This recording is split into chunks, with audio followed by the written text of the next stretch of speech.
আমি এখন যশোর ১ আসন থেকে নির্বাচিত মাননীয় সদস্য মোহাম্মদ আজিজুর রহমানকে তার জরুরি জনগুরুত্ব সম্পন্ন বিষয়ে মনোযোগ আকর্ষণের নোটিশটি পড়ার জন্য আহ্বান জানাচ্ছি। বিসমিল্লাহির রহমানির রহিম। মাননীয় স্পিকার, আসসালামু আলাইকুম রহমতুল্লাহ। আপনি আমাকে সুযোগ দেওয়ার জন্য আপনাকে ধন্যবাদ জানাই। আমি মাননীয় নৌ পরিবহন মন্ত্রীর কাছে দৃষ্টি আকর্ষণ করছি যে যশোরের বেনাপোল স্থলবন্দর দেশের বৃহত্তম স্থলবন্দর। আমদানি রপ্তানির 90% আইটেমই এই বন্দর দিয়ে আনা নেওয়া হয়ে থাকে। এখানকার সমস্যাগুলোর বিষয়ে আমি তার দৃষ্টি আকর্ষণ করতে চাই। এক, এই বন্দরের অর্গানোগ্রাম অনুযায়ী 216 জনের বিপরীতে এখানে মাত্র 148 জন জনবল কর্মরত রয়েছে। 2, বন্দরের অপারেশনাল এলাকায় বৃষ্টির পানিতে জলাবদ্ধতা সৃষ্টি হয়ে বন্দরে রক্ষিত আমদানি রপ্তানির শত শত কোটি টাকার পণ্য নষ্ট হয়। 3, রাজনৈতিক বা স্থানীয় প্রভাব খাটিয়ে প্রতিদিনই জোরপূর্বক এর টার্মিনাল অভ্যন্তরে কিছু অসৎ লোক প্রবেশ করে থাকে, ফলে যাত্রী সাধারণের নিরাপত্তা সহ টার্মিনালের দৈনন্দিন কার্যক্রমে বিঘ্নতা সৃষ্টি হয়। 4, ভিসাধারী যাত্রীগণ দেশের বিভিন্ন প্রান্ত হতে পরিবহনের মাধ্যমে রাত 3টা হতে ভোর 5টার মধ্যে বেনাপোল আইসিপিতে পৌঁছান, কিন্তু ইমিগ্রেশনের কার্যক্রম ভোর 6:30টায় শুরু হয়। দীর্ঘক্ষণ তাদেরকে বিভিন্ন বাস কাউন্টার বা রাস্তায় অবস্থান করতে হয়। এ সময় কিছু অসাধু চক্র টাকা ভাঙানো, ট্রাভেল ট্যাক্স ও পোর্ট চার্জ কেটে দেওয়ার কথা বলে ওই সব যাত্রীদের কাছ থেকে টাকা হাতিয়ে নেয়। 5, বন্দরের অভ্যন্তরে রেলওয়ের জায়গার উপর একাধিক অবৈধ দোকান স্থাপন করা আছে। উক্ত দোকানসমূহে শ্রমিক সহ বহিরাগত লোকজনের ভিড় লেগেই থাকে, প্রায়শই যানজট সৃষ্টি হয়। তাছাড়া এসব দোকানের কার্যক্রমের আড়ালে মাদক ব্যবসাও পরিচালিত হয়। 6, এ বন্দরে প্রায় 5000 শ্রমিক সর্বক্ষণ কাজ করেন। রাজনৈতিক প্রভাব খাটিয়ে তাদেরকে শাসন ও শোষণে রেখে অন্যেরা অর্জন করে, ফলে তাদেরকে মানবেতর জীবনযাপন করতে বাধ্য হতে হয়। তাছাড়া এই দুস্থ শ্রমিকগণ সর্বক্ষণ জীবনের ঝুঁকিতে থাকেন, প্রায়ই দুর্ঘটনার শিকার হতে হয়।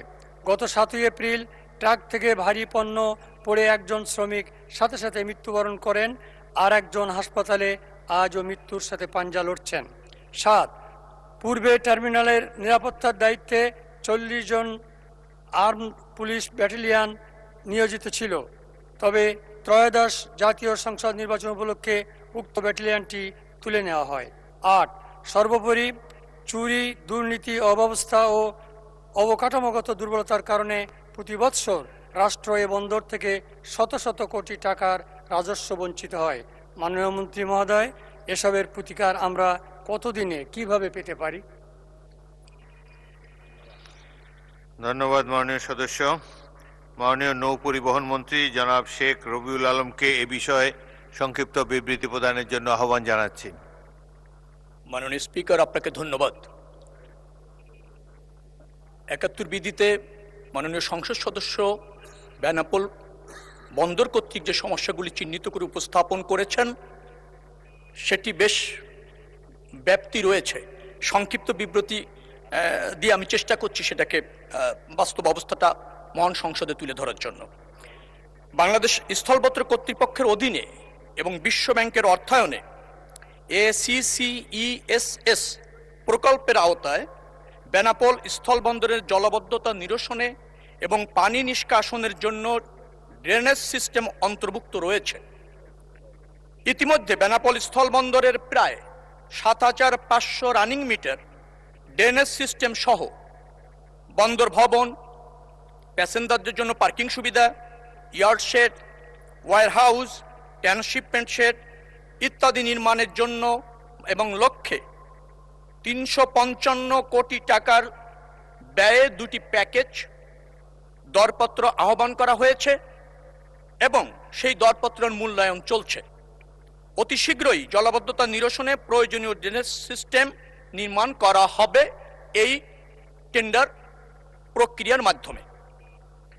বেনাপোল স্থলবন্দরের আন্তর্জাতিক প্যাসেঞ্জার টার্মিনাল যথাযথ নিরাপত্তা ও শৃঙ্খলার স্বার্থে আন্তর্জাতিক প্যাসেঞ্জার টার্মিনালে অননুমোদিত ও বহিরাগত ব্যক্তিদের প্রবেশ সংরক্ষণের এবং নিরাপত্তা জোরদারকরণের বিষয়ে বেনাপোল স্থলবন্দর হতে 22/2/2026 তারিখে সংশ্লিষ্ট নিরাপত্তা বাহিনীকে নির্দেশনা দেওয়া হয়েছে এবং বিশেষ ব্যবস্থাপনায় আগে যে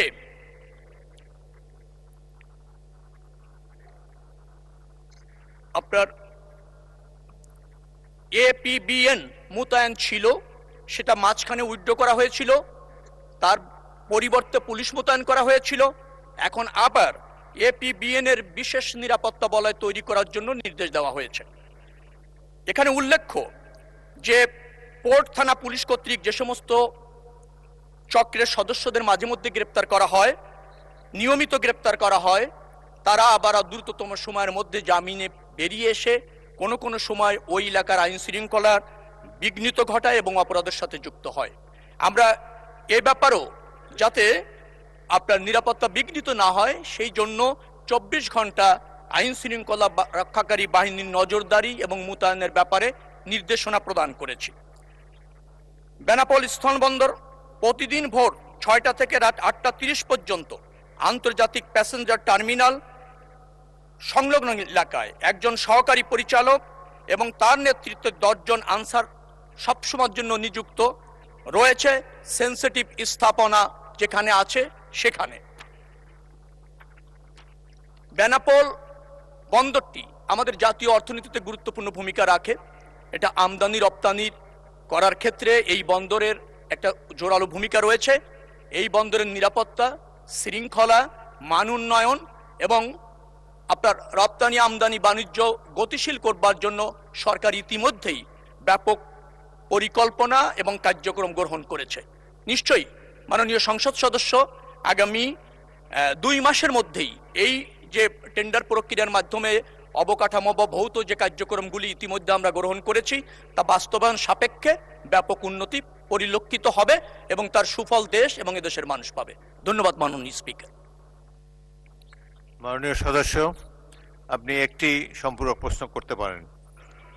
মাননীয় স্পিকার, আপনাকে ধন্যবাদ। মাননীয় মন্ত্রী মহোদয়কে ধন্যবাদ জানাই। তবে শ্রমিকদের বিষয়ে আপনি কিছু বলেন নাই। আর সেখানে 5,000 শ্রমিক, তারা মানবেতর জীবনযাপন করছে, তাদেরকে শোষণ করা হচ্ছে, নির্যাতিত হচ্ছে, তাদের জন্য একটা সুষ্ঠু ব্যবস্থাপনা প্রয়োজন। তাছাড়াও এখানে কোনো হাসপাতাল নেই, একটি হাসপাতাল অবিলম্বে জরুরি। এই ব্যাপারে আমি একটু মাননীয় স্পিকার আপনার দৃষ্টি আকর্ষণ করছি। গতকাল মাননীয় প্রধানমন্ত্রী উলাসী গিয়েছিলেন এই শার্শা উপজেলায়, উলাসী তার শহীদ পিতা যেখানে খাল খনন করেছিলেন সেই খাল পুনর্খননের জন্য। সেখানে হাজার হাজার মানুষ ছিল। সেখানে এই সাধারণ মানুষ এ দাবি করেছিল। দাবি করলে মাননীয় প্রধানমন্ত্রী মহোদয় তিনি খুশি হয়ে মাননীয় স্বাস্থ্যমন্ত্রীকে সেখানেই নির্দেশ দিয়েছিলেন যে এখানে একটি হাসপাতালের ব্যবস্থা করা হোক। আমি এটা যেন দ্রুত হয় তার জন্য দাবি জানাই। আর শ্রমিকদের, বিশেষ করে শ্রমিকদের বিষয়টা নজর দেওয়ার জন্য আপনাকে আমি বিশেষ অনুরোধ করব। আপনি এই হাসপাতালের জন্য গত 18, 19, 20 3 দিন মহিলাদের, পুরুষদের এবং শিশুদের মানে মিছিল হয়েছে, মানববন্ধন হয়েছে। 19 তারিখে আমি মাননীয় স্বাস্থ্যমন্ত্রী মহোদয়কে একটি দরখাস্ত দিয়েছি।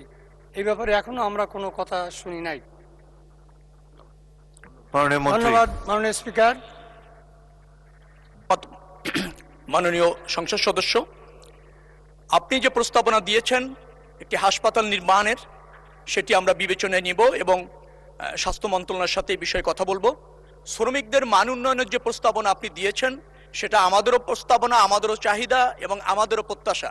কিন্তু বন্দরে যে সমস্ত শ্রমিকরা আছে তারা সাধারণত বন্দর যারা ইজারা নেন বা পরিচালনা করেন তাদের আওতাভুক্ত। তো যারা এই বন্দরটি পরিচালনার জন্য ইজারাভুক্ত হন তাদেরকে শ্রমিকদের মান উন্নয়নের জন্য, সুযোগ সুবিধা বাড়ানোর জন্য আমি তাগাদা দিব এবং তারা যাতে প্রয়োজনীয় পদক্ষেপ গ্রহণ করে সে ব্যাপারে আমি তাদের সাথে কথা বলে ইতিবাচক একটা ফলাফল প্রতিষ্ঠিত করার চেষ্টা করব। কিন্তু আমাদের অধীনে, বন্দর কর্তৃপক্ষের অধীনে বন্দরে কোনো শ্রমিক নেই, যার ফলে মন্ত্রণালয়ের সরাসরি ওই শ্রমিকদের মান উন্নয়নের জন্য কিছু পদক্ষেপ সরাসরি নেওয়ার সুযোগ নেই। ইজারাদার প্রতিষ্ঠান যারা আছে তাদের সাথে আলোচনা করে আরো সুযোগ সুবিধা কিভাবে বৃদ্ধি করা যায় সে ব্যাপারে আমি প্রয়োজনীয় পদক্ষেপ গ্রহণ করব। ধন্যবাদ মাননীয় স্পিকার।